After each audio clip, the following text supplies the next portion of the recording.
Assalamualaikum warahmatullahi wabarakatuh. Balik lagi, kali ini gue bakal ngejelasin mengenai part of speech. Sebenarnya apa sih yang dimaksud dengan part of speech itu? Jadi part of speech ini sendiri itu merupakan bagian-bagian yang paling mendasar dari kalimat dalam bahasa Inggris. Sebenarnya sebelum belajar lebih jauh mengenai grammar ataupun bahasa Inggris, kalian harus mengetahui tentang part of speech ini.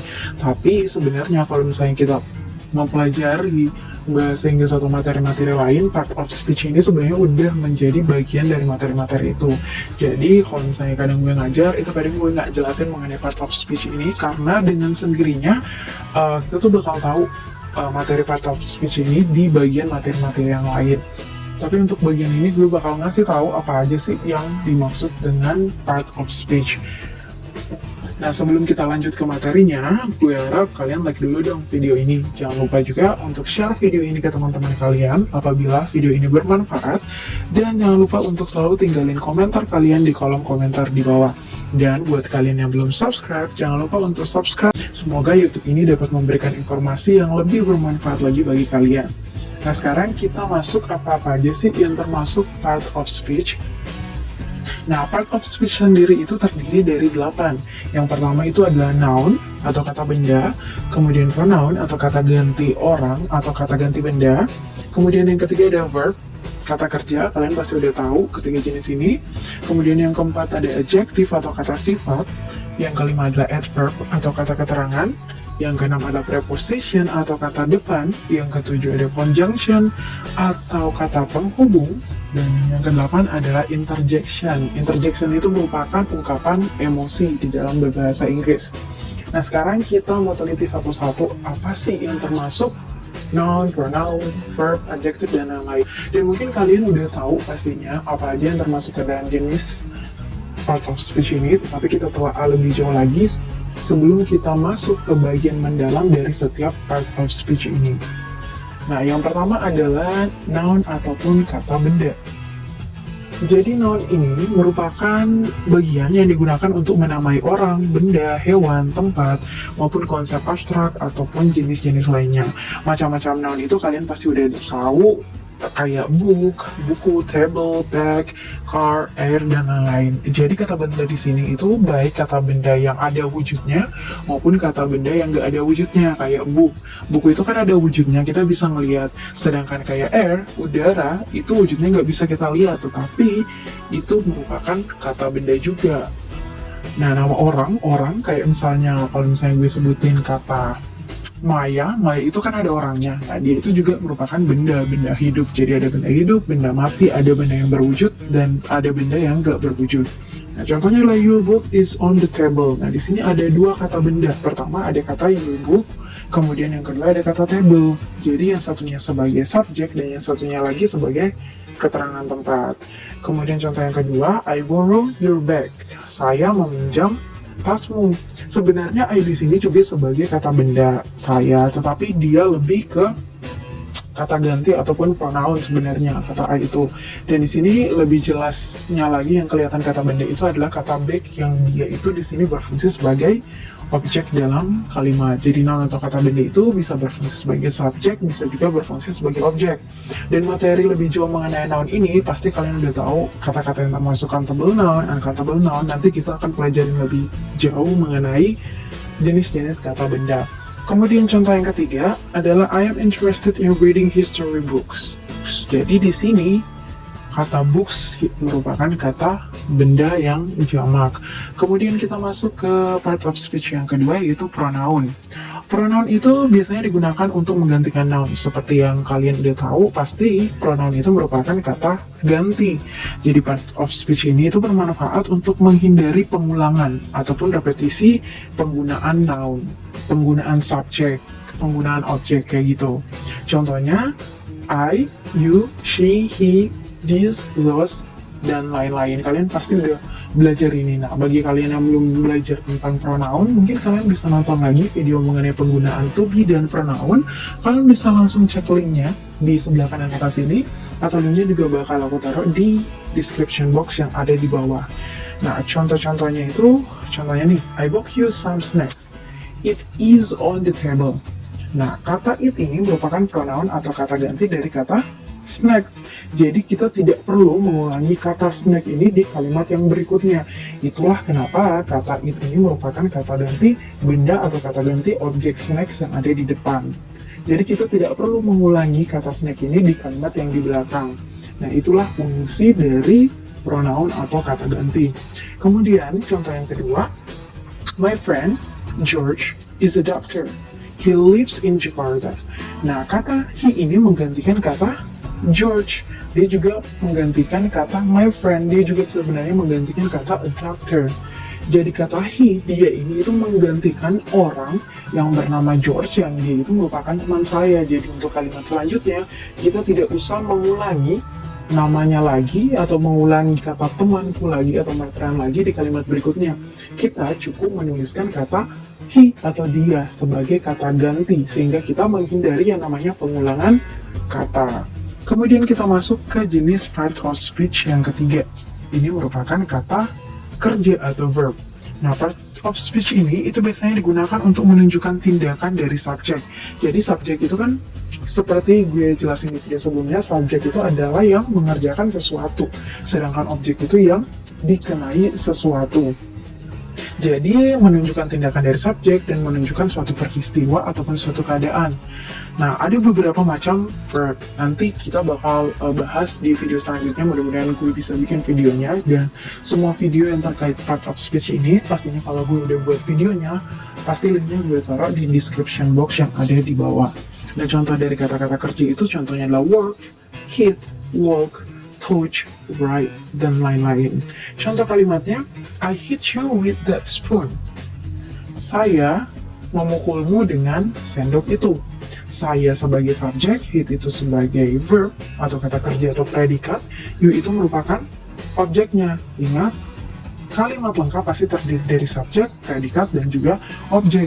Dan kalimat itu tidak akan sempurna apabila tidak ada kata kerja di dalamnya. Contoh yang kedua adalah do not touch me. Jangan sentuh saya. Jadi kata kerjanya di sini adalah touch, menyentuh. Kemudian kita masuk ke part of speech selanjutnya, yaitu adalah adjektif atau kata sifat. Nah, kayaknya gue udah pernah jelasin di video-video sebelumnya tentang adjektif ini. Jadi adjektif ini biasanya itu digunakan untuk menerangkan ataupun menjelaskan kata benda ataupun noun atau juga pronoun. Pronoun itu kan sebenarnya merupakan kata benda, tetapi dia itu merupakan kata ganti dari benda yang dia gantikan. Jadi otomatis adjektif ini juga menerangkan pronoun. Nah, gue kayaknya udah jelasin kalau nggak salah di materi derivatif tentang hubungan antara adjektif, adverb, noun, dan juga verb. Nah, contoh dari kata adjektif ini adalah beautiful, cantik, good, bad, expensive, dan lain-lain. Contoh kalimatnya, Lalisa is a beautiful girl. Jadi, kata adjektif ini pasti selalu melekat dengan kata benda. Kemudian contoh kalimat yang kedua adalah I can't buy an expensive car. Saya tidak bisa atau tidak dapat membeli sebuah mobil yang mahal. Nah, kata expensive ini merupakan kata sifat yang menjelaskan kata benda car atau mobil. Jadi letaknya expensive berada di depan kata bendanya.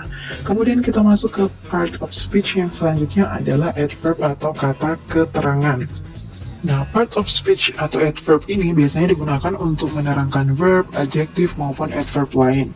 Nah, sebenarnya macam-macam adverb itu ada beberapa. Ini ada adverb of time, ada adverb of manner, adverb of degree, adverb of modality, adverb of frequency, adverb of place, sama adverb of focus. Nanti mungkin kita akan buat ataupun pelajari di suatu video mengenai pembahasan mengenai adverb ini. Nah, contohnya ini kita langsung masuk aja ke contoh-contohnya yang termasuk adverb.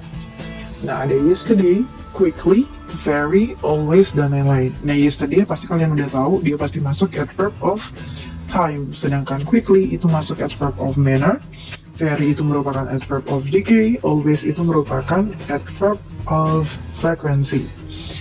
Nah, mungkin nanti kita bakal bahas lebih jauh lagi mengenai kata keterangan ini.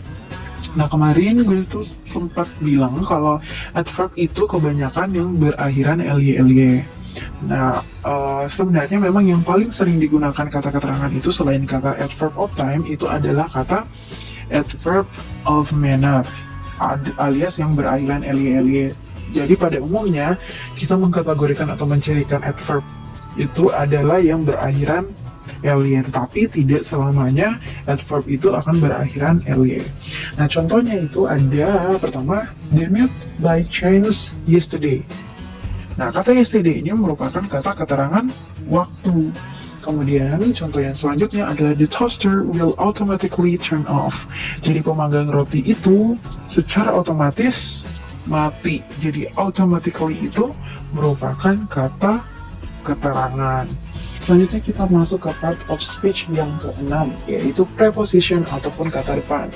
Nah, nanti gue juga bakal buat materi tersendiri tentang preposition ataupun kata depan. Jadi di sini gue bakal jelasin mengenai ciri-ciri atau pengenalan aja dulu mengenai apa sih yang dimaksud dengan preposition itu.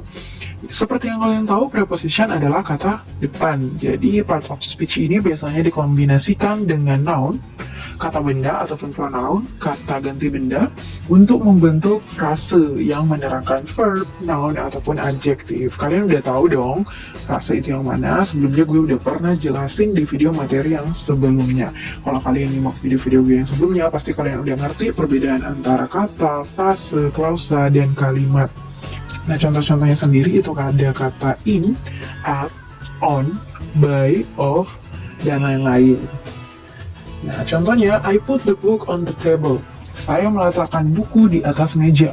Nah, kata on atau kata di atas meja, di atas, itu merupakan kata depan atau kata preposisi. Kemudian yang kedua adalah I passed my holidays at Puncak. Saya melewatkan atau menghabiskan liburan saya di Puncak. At Puncak. Jadi at itu merupakan kata depan ataupun preposition. Nah, kita masuk ke part of speech yang ketujuh, yaitu conjunction ataupun kata penghubung atau kata sambung.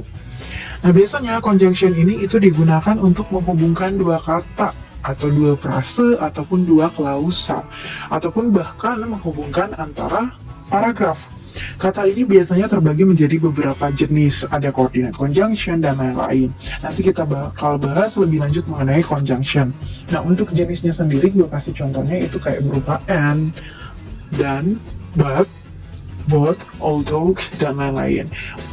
Nah, mungkin kemarin kita udah agak belajar sedikit mengenai penggunaan conjunction dalam materi elliptical construction. Jadi bagian kalian yang belum nonton materi mengenai elliptical construction, langsung aja ke link yang ada di atas kanan ini. Dan juga linknya bakal gue taruh juga di description box yang ada di bawah. Nah, sekarang kita masuk aja dulu ke contohnya biar lebih jelas, ataupun kalian lebih tahu lah tentang yang mana sih penggunaan dari kata sambung atau kata penghubung ini. Contohnya adalah I like the car, but I don't have enough money to buy it. Nah, I like the car, dan I don't have enough money to buy it, itu merupakan klausa ya. Jadi di sini kata but atau tapi ini dia menghubungkan dua klausa. Kemudian contoh yang kedua ada I love Mita and Brenda. Saya mencintai Mita dan Brenda. Maruk banget ya. Jadi kata and di sini dia menghubungkan antara dua kata. Jadi dia menghubungkan di antara dua kata. Jadi seperti yang gue bilang tadi, conjunction atau kata hubung ini bisa menghubungkan antara dua kata, dua frase, dua klausa, bahkan dua paragraf. Selanjutnya kita masuk ke jenis part of speech yang terakhir, yaitu interjection. Nah, interjection ini biasanya merupakan ucapan yang digunakan untuk mengungkapkan emosi dari seseorang, untuk menyuruh ataupun untuk mengungkapkan kegembiraan, kesedihan, kayak gitu. Jadi itu merupakan ucapan pendek. Pasti kalian sebenarnya udah tahu deh. Kalau misalnya gue ucapin kayak gini, mungkin kalian masih belum mengerti apa-apa aja, tapi kalau gue kasih contohnya pasti kalian bilang, oh ternyata yang gitu yang dibilang atau dinamai dengan interjection. Jadi contoh dari interjection ataupun kata seru atau ungkapan ini itu adalah kayak oops, hooray, bravo, dan lain-lain kayak gitu. Nah, contohnya kayak bravo, you got an A+. Jadi kata bravo itu merupakan ungkapan emosi dari seseorang. Kayak dia itu menyatakan bahwa seseorang yang lain ataupun dirinya sendiri itu telah melakukan sesuatu yang sangat luar biasa ataupun sangat istimewa. Jadi dia mengungkapkannya dengan kata bravo. Kemudian contoh yang kedua ada kata hooray. We're going on holidays. Jadi kata hooray, hooray, how to pronounce it. Hooray di sini itu mengungkapkan rasa senang atau kegembiraan seseorang karena dia ataupun mereka akan pergi liburan. Jadi interjection itu merupakan ucapan singkat yang diungkapkan seseorang untuk mengekspresikan emosi mereka. Nah, itu aja pengenalan mengenai ke-8 jenis dari part of speech ini. Semoga kalian udah ada gambaran mengenai kita bakal belajar apa-apa aja sih nanti di dalam grammar ataupun di dalam materi bahasa Inggris.